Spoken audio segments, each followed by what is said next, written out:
Quando a gente está trabalhando com material aeronáutica, muitas vezes é complicado para você, a olho nu, distinguir um material. Certo? Tem material que é mais fácil, tem material que é mais difícil. Por exemplo, o cobre. Ele tem aquele aspecto meio bronze, meio dourado, vamos dizer assim. Um alumínio, a gente já pensa logo naquele alumínio claro, prateado, aquele brilhoso. Mas às vezes você não vai conseguir determinar que tipo é aquele alumínio somente pelo olho. Você não vai conseguir identificar isso tão facilmente. E para isso foram desenvolvidos os famosos testes de dureza. Bom, vamos colocar aqui que são basicamente 3 tipos. O primeiro deles é o medidor Brinell de dureza. Esse nome bonito aí, ele vai levar o nome de uma patente, que é praticamente um equipamento que recebe esse nome. Como que ele vai funcionar? Ele vai medir o diâmetro que foi alcançado. Como assim, professor? Diâmetro que foi alcançado? O que você quer dizer com isso? Bom, para entender um pouquinho melhor, a gente tem que dar uns 2 passos para trás, para entender, ou melhor, relembrar como que funciona a dureza. A dureza de um material não é o quão ele é duro para você pisar ou algo do tipo. É a resistência que ele vai ter a ser interferido, ou seja, riscado, amassado por outro.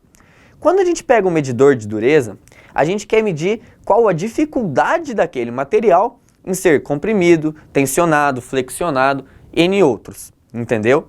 Então, o que a gente faz com esse medidor? Ele é composto por basicamente um pistão ou uma mola que leva uma haste ou algo do tipo, que ele vai comprimir uma esfera em determinado material. Quando você coloca essa esfera em contato com o material, ele vem com uma escala de força, que é própria dele, a escala Brinell de força.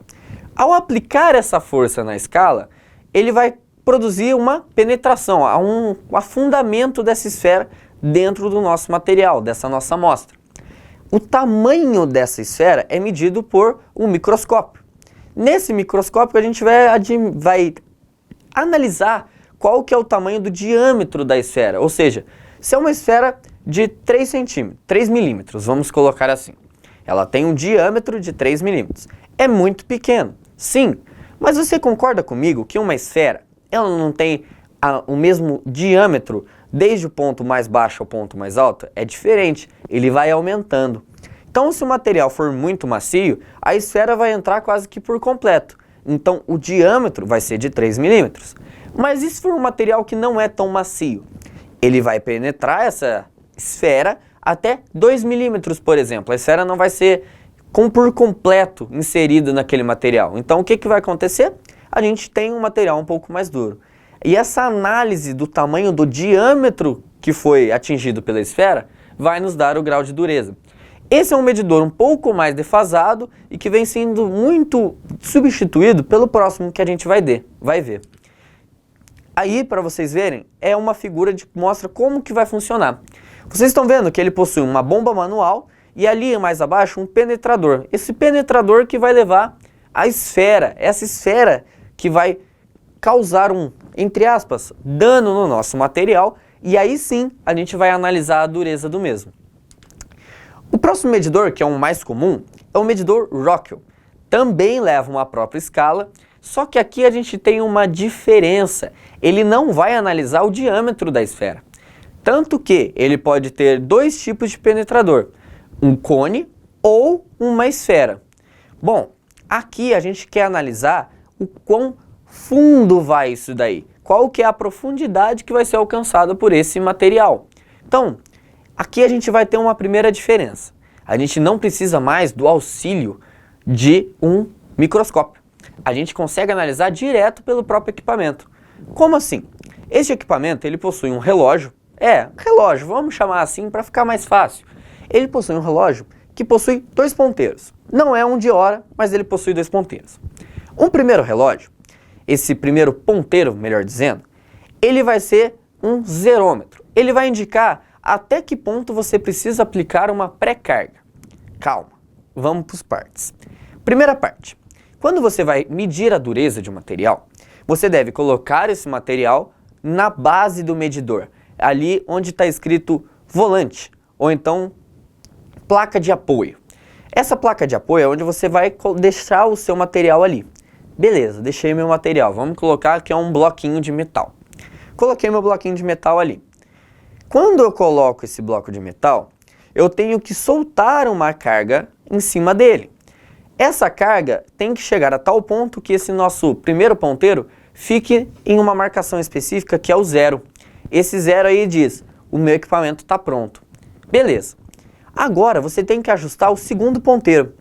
Lembra lá atrás que eu comentei que a gente tinha um medidor de torque, um torquímetro, que ele era com 2 ponteiros, um você precisava zerar e o outro era o valor determinado?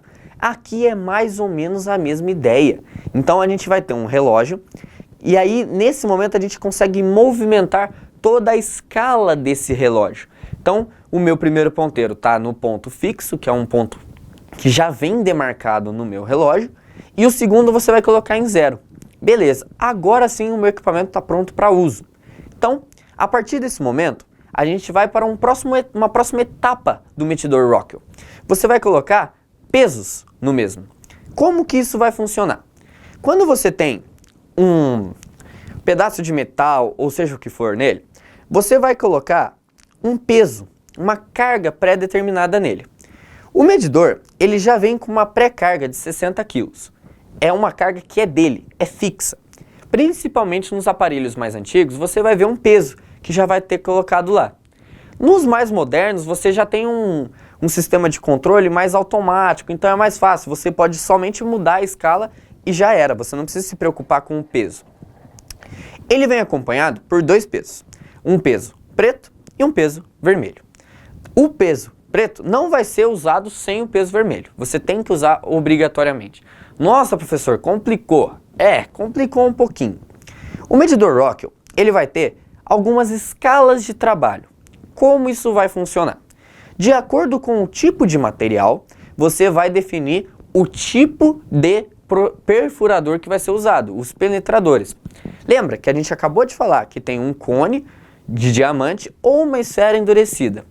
Cone de diamante? É diamante. Não, mas não é o diamante que a gente está acostumado. É aquele diamante industrial que é usado em brocas e coisas do tipo, que é um diamante não trabalhado, mas altamente duro. Então ele é muito duro e vai penetrar qualquer material.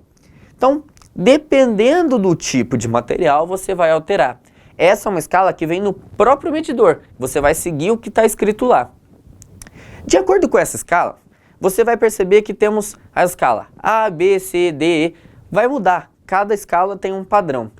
Quando essas escalas são alteradas, você vai ver um segundo fator, o material analisado.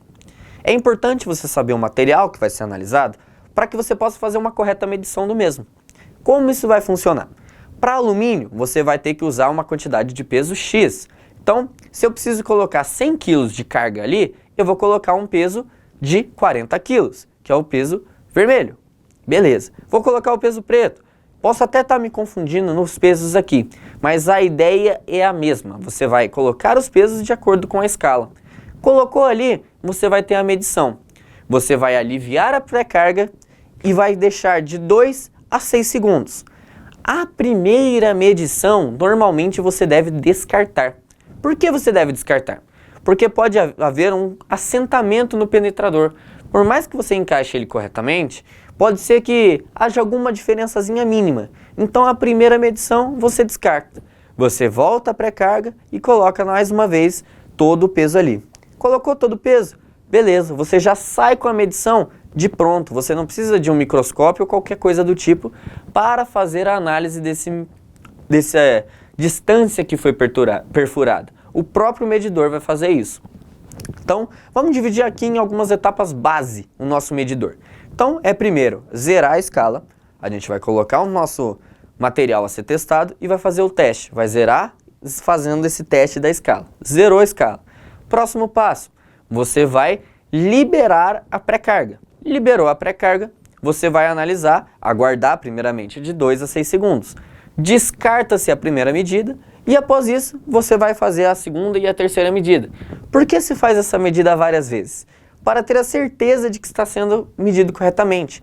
Um detalhe importante é que você não deve medir no mesmo ponto. Você deve medir num ponto um pouquinho mais afastado, de 2 a 3 vezes a distância do diâmetro que foi perfurado.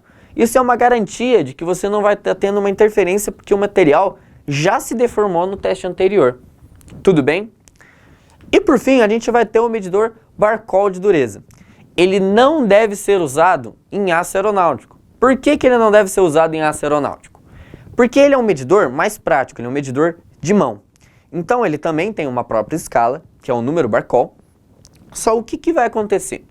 Ele tem um range, uma gama que ele pode atender na medição muito menor do que os outros dois.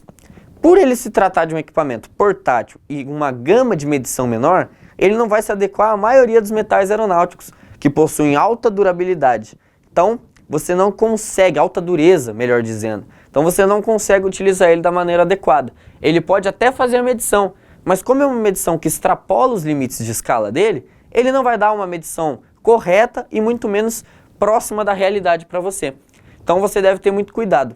Qual que é o medidor mais recomendado hoje em dia? O Rockwell, que ele é mais comum e de fácil manutenção, fácil operação. Lembrando, assim como a gente já viu no torquímetro, esses materiais devem ser controlados por meio de ficha ou de setor responsável.